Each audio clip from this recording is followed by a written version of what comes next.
All right, y'all, it's your boy Malik X here. Last week, I released 2 videos answering to celebrities on the Jordan Miles t-shirt issue. Everyone else had something to say, of course, against it. And that's their prerogative, their opinion, their right to do so. But all of a sudden, when the brother here wanted to say something the opposite, everybody had a problem with it. Like my so-called friends. Here's the thing. All these months, I've seen y'all's posts with praising Donald Trump, even videos sticking up for Donald Trump. I hate Donald Trump, and I've read facts that he's a known racist. Now, people who support a racist, especially a racist president, has some racist mentality in them. You can say you're not racist, but if you're not, then why would you support one, especially one who's running the country? So with that being said, since I never made a video or never posted a comment going against you because I respected your opinion, respect. Isn't that something? A black man respecting, I guess, some closet racists. Of course, I should have known better than that. But all of a sudden, when I wanted to speak my mind, y'all got a problem with it. And I'm really sorry y'all feel that way. But those videos were made for my benefit, for me, my personal feelings that I wanted to express. It had nothing to do with any of you. It was none of your business. And a lot of you I don't even talk to that much. One of you I already had blocked. Now all of you are blocked. So with that being said, to another individual who says he's a history major, well, I got a history lesson for you because you weren't taught enough history. Of course, we all know history gets whitewashed, all pun intended, these days. But I dug a little deeper. Anthony Johnson, 1600s, African American, the first slave owner. And here is the evidence to back that up. All right, and I quote in the good words of Michael Cole: "Blacks have their own troubling role in slavery's legacy. African elites in Western and Central Africa happily compiled in helping advance the slave trade, which Henry Louis Gates explains in the New York Times. And there were some free blacks who owned slaves in America." True. Okay, there's right there, but hold on. Anthony Johnson is perhaps the most well-known black slaveholder. Born in Africa but sent to Virginia in 1821, Johnson worked as an indentured servant until 1635 or whereabouts. By the 1650s, he was a well-to-do property owner with his own indentured servants.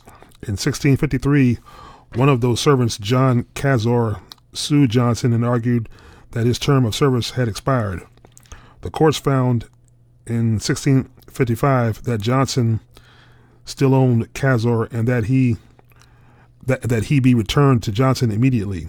This case was the first one in which a court found that a person who had non-committed a crime could be legally held into lifelong servitude. Enslavement under British law. This is where claims emerged that Anthony Johnson was America's first slaveholder. The reality of the situation is it's much more complex. With regards to British law, the first legally enslaved African was John Punch, who was sentenced to lifetime servitude after attempting to run away to Maryland at some point in either late 1639 or early 1640. 15 years before Johnson took ownership of Cazor, sociologist Rodney D. Coates of Miami University, in an analysis of the racialization of early American laws, cases accurately concludes that John Punch's name should go down in history as being the first official slave in the English colonies, since he was the first one to be legally enslaved through English law. Anthony Johnson was not the first slaveholder. Thank you very much. Of course, in America. and by extension, the first slaveholder in America was not black.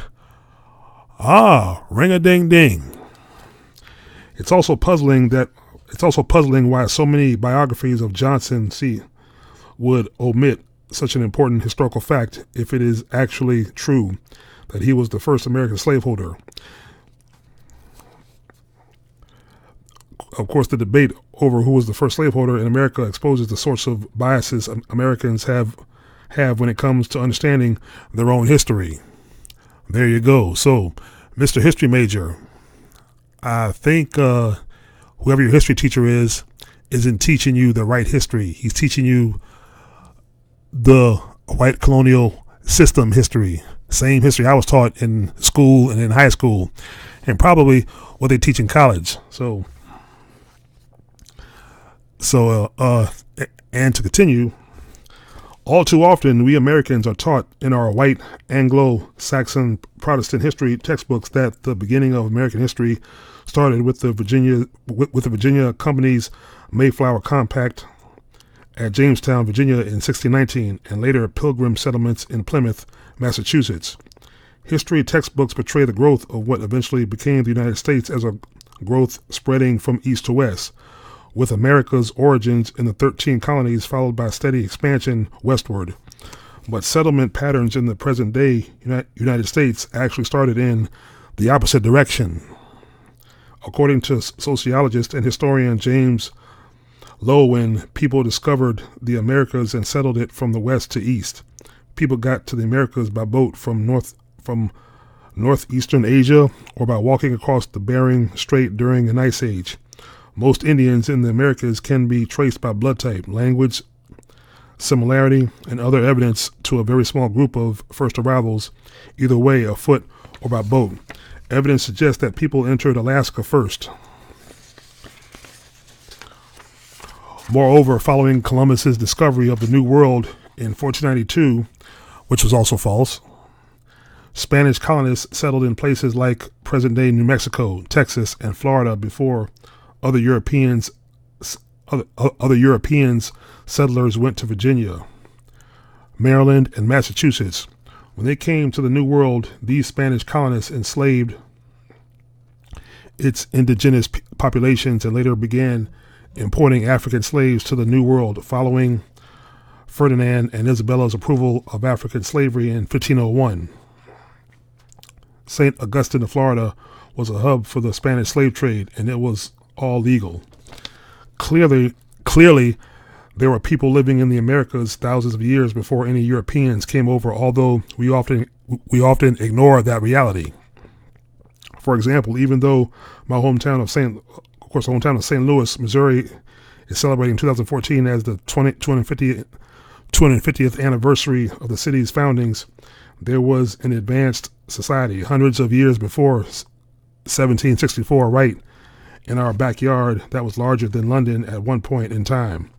After 1492, there were non-British Europeans who colonized the Americas and traded slaves long before the British came over.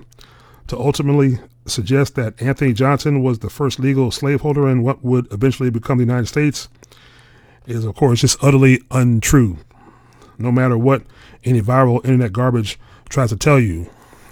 Well, Mr. History Major, I'm not going to say your name, but you know who you are. There you have it. Once again, when you learn history, you got to question what you learn these days, and you got to dig deeper. So there you have it. And getting back to the subject of saying what I had to say, yeah, I said it. That's what I felt. It was my opinion. Just like you guys support Trump, say what you want to say. It's your opinion. So let me ask you this. Why is it okay for you to support Trump and me not okay to say what I wanted to say in those videos? Oh, and just answer me that. Oh, and to another individual who said about not stating facts. No, it's a fact that shirt was racist, plain and simple.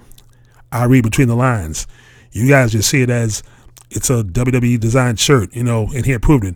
No, he did not approve it. He was shown a design that he approved, that he liked at the time, but they went back and changed it. And he said on Twitter, triple bitch gave him a look like he approved it and he didn't.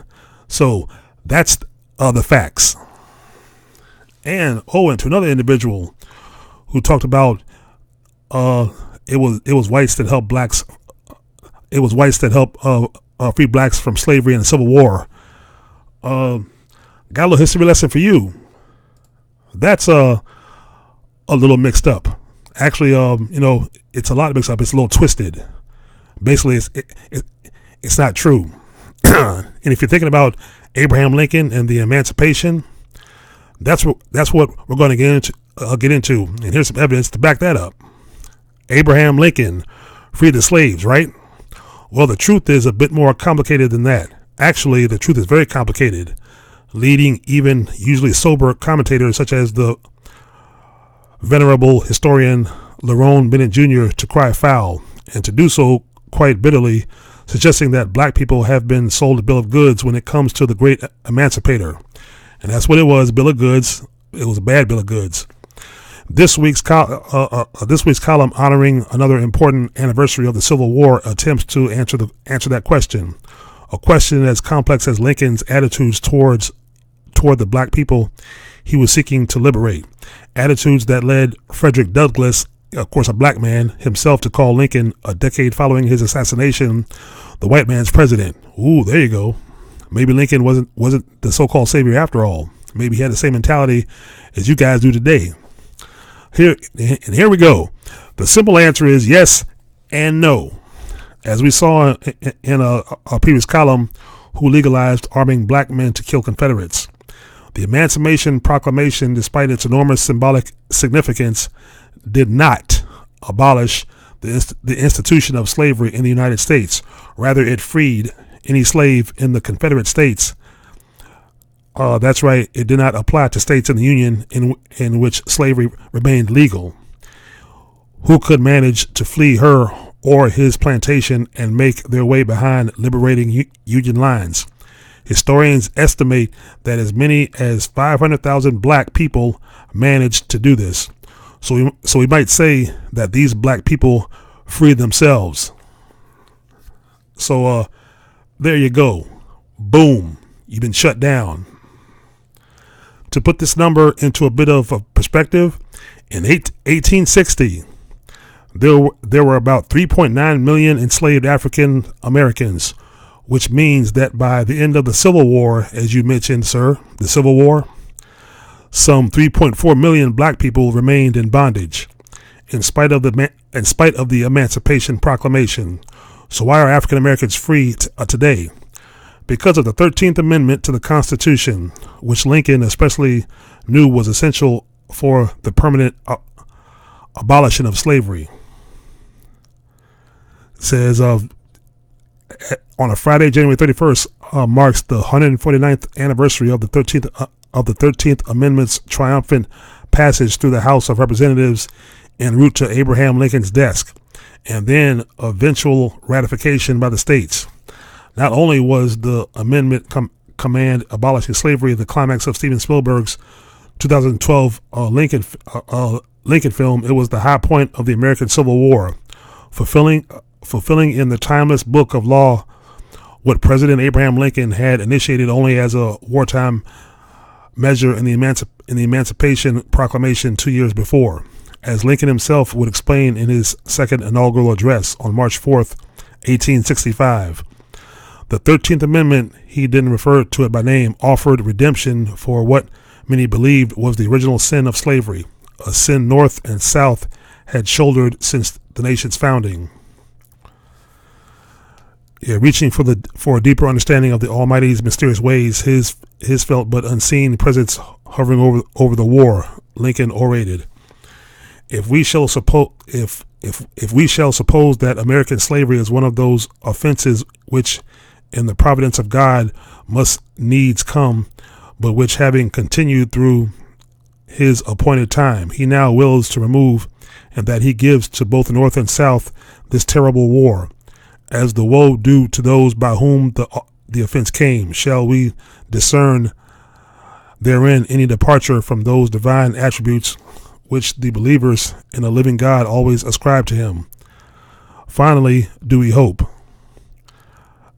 fervently do we pray that this mighty scourge of war may speedily pass away.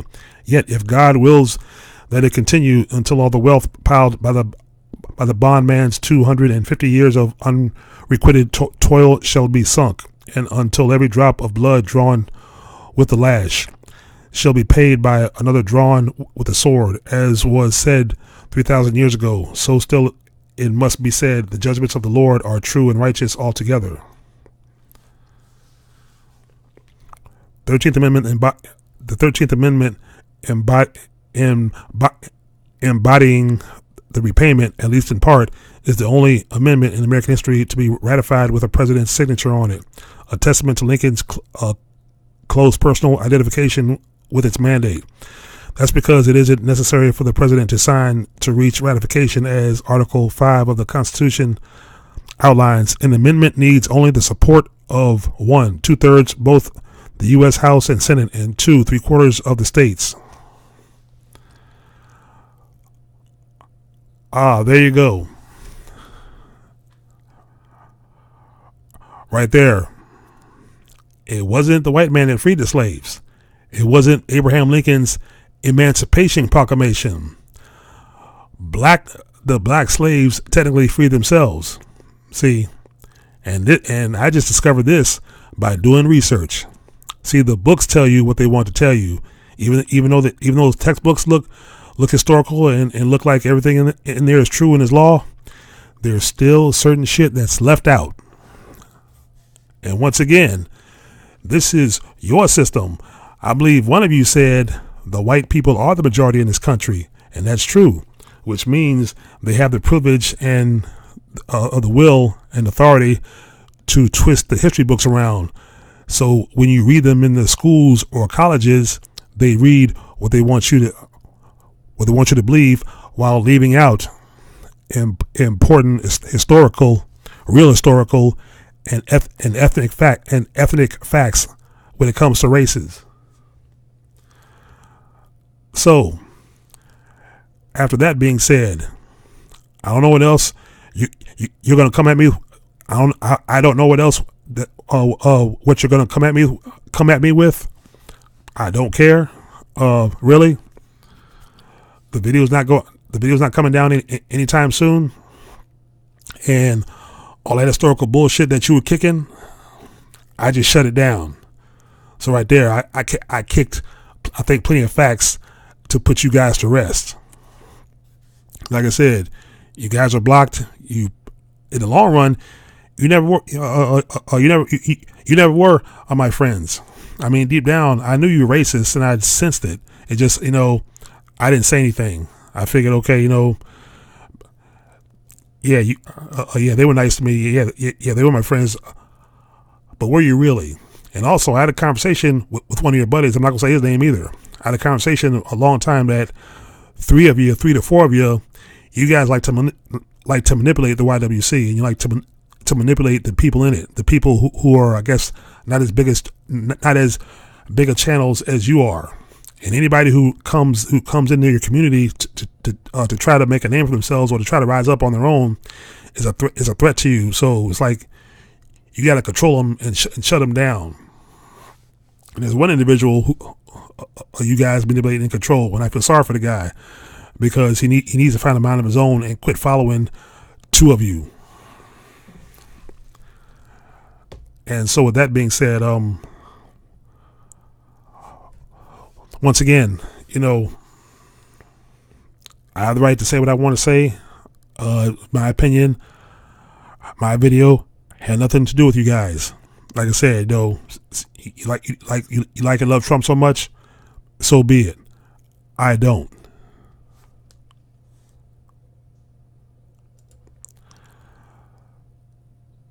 So y'all let me know. Your thoughts and comments. Like, share, and subscribe. Peace.